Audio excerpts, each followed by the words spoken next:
नमस्कार. आपल्या गुरुमाऊली या चॅनलमध्ये मी तुम्हा सर्व स्वामी भक्तांचे मनापासून स्वागत करतो. आज आपण आपल्या व्हिडिओमध्ये बघणार आहोत की रामरक्षेची नेमकी उत्पत्ती झाली कशी. चला तर आपण जास्त वेळ न घालवता रामरक्षाची उत्पत्ती कशी झाली याबद्दल छोटीशी माहिती बघूयात. रामरक्षेची कथा अशी सांगितली जाते की एकदा माता पार्वतीने शंकरांस विचारले, जसे विष्णू सहस्त्रनामावली आहे तसेच रामाचे एखादे स्तोत्र का नाही. तेव्हा भगवान शंकरांनी माता पार्वतीस या रामरक्षा स्तोत्रविषयी सांगितले. पण मुळात रामरक्षेची निर्मिती झाली कशी त्याला सुद्धा एक कथा आहे. ती कथा अशी आहे की आद्य कवी वाल्मिकींनी रामायणाची निर्मिती केली. 100 कोटी श्लोक असलेले हे रामायण सर्वांनाच मिळावेसे वाटू लागले. देव, मानव आणि दानव भगवान शंकरांकडे सगळेजण मिळून ते प्राप्त करण्यासाठी गेले. ते कुणाला मिळावे यासाठी त्यांच्यामध्ये खूप वाद झाला. शेवटी शंकरांनी रामायणाची सर्वांमध्ये समान वाटणी करण्याचं ठरवलं. 100 ही समसंख्या असल्याने कितीही वाटणी केली तरी एक श्लोक राहिलाच. हा अनुष्टुप छंदातील असल्याने एका श्लोकात 32 अक्षरे होती. त्याचीही वाटणी केली. शेवटी 2 अक्षरे शंकरांनी स्वतःकडे ठेवली. ते म्हणाले, ही 2 अक्षरे मी माझ्याकडेच ठेवतो असे सांगून त्यांनी सर्वांना जाण्यास सांगितले व ध्यानासाठी बसले. पण देव, दानव, मानव यांचे मन काही भरेना. शंकरांनी ती अक्षरे स्वतःजवळ ठेवून घेतली. याचाच अर्थ त्यात काहीतरी महत्त्वाचे असणार म्हणून सर्वजण वाट पाहू लागले. काही काळाने कंटाळून एकामागे एक सगळे जाऊ लागले. एक ऋषी मात्र शेवटपर्यंत थांबले.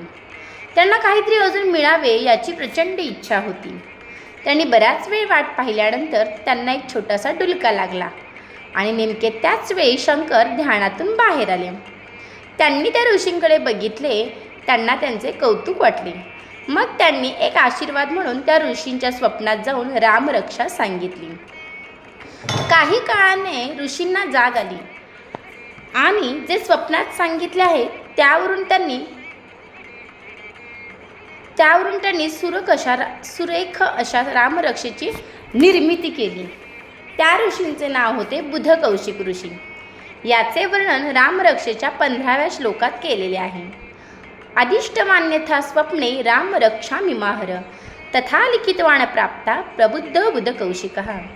शतकोटीचे बीज वाचे उच्चारी शतकोटीचे बीज म्हणजे राम ही ती 2 अक्षरे. रामरक्षा या स्तोत्राचे महत्त्व काय आहे हे आपण पुढे पाहूयात. परमपूज्य गुरुदेवांनी मार्गदर्शन करताना सांगितले की श्री रामरक्षा या शब्दाचा अर्थ रक्षण करता राम असा आहे. प्रभू रामचंद्रांना मर्यादा पुरुषोत्तम असे म्हणतात. प्रभू रामचंद्रांचे चरित्र अवलोकन केल्यास आपल्या असे लक्षात येईल की प्रभू रामचंद्रांनी राजा, पिता, बंधू, पती या सर्व नात्यांनी मर्यादा सांभाळून एक फार मोठा आदर्श घालून दिला आहे. बुधकौशिक ऋषींच्या स्वप्नात जाऊन प्रत्यक्ष प्रभू रामचंद्रांनीच रामरक्षा हे स्तोत्र सांगितले आहे. त्यामुळे रामरक्षा स्तोत्रातील प्रत्येक अक्षर हे मंत्रमय व तारक असे आहे. हातपाय धुवून शुचिर्भूत होऊन रामरक्षा म्हणणाऱ्यास हरकत नाही. कुमारवयातील मुलांनी तर रामरक्षा नित्याने अवश्य म्हणावी. त्यामुळे वाणीवर पण योग्य संस्कार होतात आणि नित्य रामरक्षा पठणाने शक्तीची उत्पन्न होते व ते आपले सदा सर्वकाळ रक्षण करते. आबालवृद्धाने पण नित्य रामरक्षा म्हणावी. त्याच्यापासून निश्चित फायदा आहेच. रामरक्षेचे अनुपालन करण्याची पण पद्धत आहे. कोणत्याही महिन्याच्या शुद्ध प्रतिपदेपासून सुरुवात करून शुद्ध नवमीपर्यंत हे अनुष्ठान करतात. प्रतिपदेला एकदा, द्वितीयेला 2दा याप्रमाणे चढत्या क्रमाने वाचून नवमीच्या दिवशी 9 वेळा रामरक्षेचा पाठ म्हणावा. अनुष्ठान म्हणजे की त्याच्या यमनियमांचे पालन करणे झालेच. याचा अनुभव आल्याशिवाय राहत नाही. रामरक्षा हे स्तोत्र अत्यंत प्रभावी असे आहे. राम राम आपण कधी विचार केला आहे का की आपण राम राम 2 वेळेस का बरं म्हणत असू. कारण की 2 र हा 27वा शब्द आहे. जसं की क, ख, ग, घ, ड असं आपण जर मोजत गेलं तर र हा 27व्या नंबरवरती येणारा शब्द आहे आणि आ हा शब्द दुसरा शब्द आहे म्हणजे दुसऱ्या नंबरवरती येणारा शब्द आहे. आणि म हा शब्द 25वा शब्द आहे. अ आ इ ई असं जर आपण मोजत गेलं तर म हे अक्षर 25व्या क्रमांकावरती येतो. म्हणजे 27 अधिक 2 अधिक 25 जर आपण केलं तर त्याची बेरीज येते 54. म्हणजेच आपण राम अधिक राम म्हणजे 2 वेळा रामचं आपण जर प्लस केलं म्हणजे 54 अधिक 54 बरोबर 108. आपण जे गळ्यात माळ घालतात तिचे मणीसुद्धा 108 असतात. याचाच अर्थ आपण एका व्यक्तीला जर 2दा राम राम म्हटले तर आपण एक माळ जप केला असा होतो. तर मग म्हणा की मंडळी राम राम. रामनाम घेत असताना लक्ष नामावर स्थिर झाले की मन लक्ष अधिक मन बरोबर लक्ष्मण होते. नामस्मरण करता करता मन उन्मन होते म्हणजेच हनुमान होते. हनुमान झालेले हे मन भक्तीमध्ये रत झाले की भरत होते. असे मन सततच्या नामस्मरणामुळे तृप्त होते. त्यातील विकार नाहीसे होतात. शत्रूंचे हे मन हनन करते म्हणून ते शत्रुघ्न होते. अशा नामस्मरणाने मन शांत होते. शीतलता प्राप्त करते म्हणजेच सीता होते. सीता झालेले या मनात दुसरा कोणाचा विचार येऊ न शकल्याने ते रामस्वरूप होते.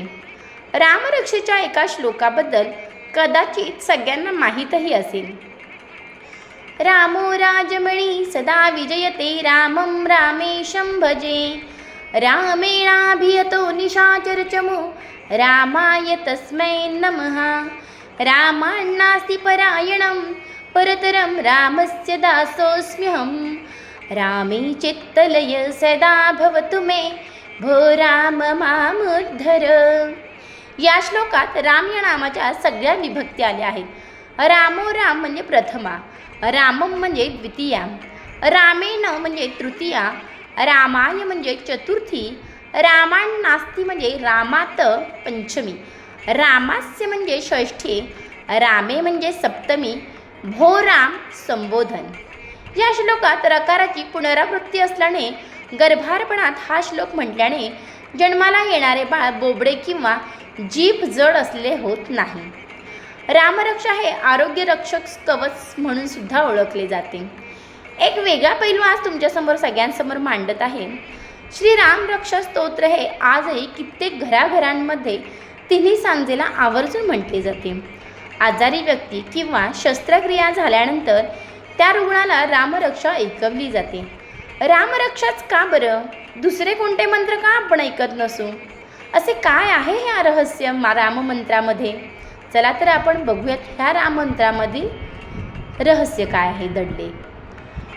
राम नाम कवच शिरो मे राघव पातु भालं दशरथात्मजः कौसल्येय दृश पातु विश्वामित्र प्रिय श्रुती ग्राणं पातु मखत्राता मुखं सौमित्रिवत्सलः जिह्वा विद्यानिधि पातु कंठं भरतवन्दितः स्कन्धो दिव्यायुध पातु भुजौ भग्नेशकारमुकः करौ सीतापति पातु हृदयं जामदग्नजितं मध्यं पातु खरध्वंसी नाभिं जाम्बवताश्रयः सुग्रीवेश कटी पातु सक्थिणी हनुमत्प्रभु उरुरगुत्तम पातु रक्षकुलविनाशकृत जानुनी सेतुकृत् पातु जङ्घे दशमुखान्तकः पादौ विभीषण श्रीध पातु रामोखिलं वपु.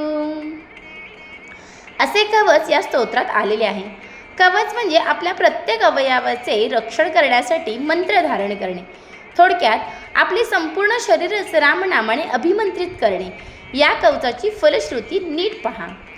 पाताल भूतल व्योम चारिण छद्मचारिण न द्रष्टुमपि शक्तास्ते रक्षितं रामनामभि. म्हणजे पाताळ, भूमी आणि आकाश या तिन्ही लोकांमध्ये संचार करणारे छद्मचारिण म्हणजे खोटे खोटे सोंग घेणारे असे राक्षस रामनामाने रक्षिलेल्या लोकांकडे नजर वर उचलून पण पाहू शकत नाही. आता थोडं थांबा. छद्मचारिण हा शब्द पुन्हा वाचा. काही आठवलं? विज्ञान शिकत असताना हा शब्द आपण सारखा शिकलेलो असतो. अमिबासारखे जीव म्हणजे छद्मपाद म्हणून ओळखले जातात. थोडक्यात इथे राक्षस हे अलिफ लैलासारखे शिंग वगैरे असलेले राक्षस नसून सूक्ष्मजीव आहेत. आयुर्वेदात विशेषतः सुश्रुत संहितेत कृमी राक्षस जसे शब्द अनेक ठिकाणी सूक्ष्मजीवांसाठी वापरण्यात आलेले आहेत. आजवर आयुर्वेदिक डॉक्टरांना वैद्यकीय उपचार करत असताना अनेक वेळेला रामरक्षेचा लाभ झालेला आहे. यामागील कारण शोधता शोधता ही गोष्ट हाती लागली. आजच्या मुहूर्तावरच ती लिहावीशी वाटली.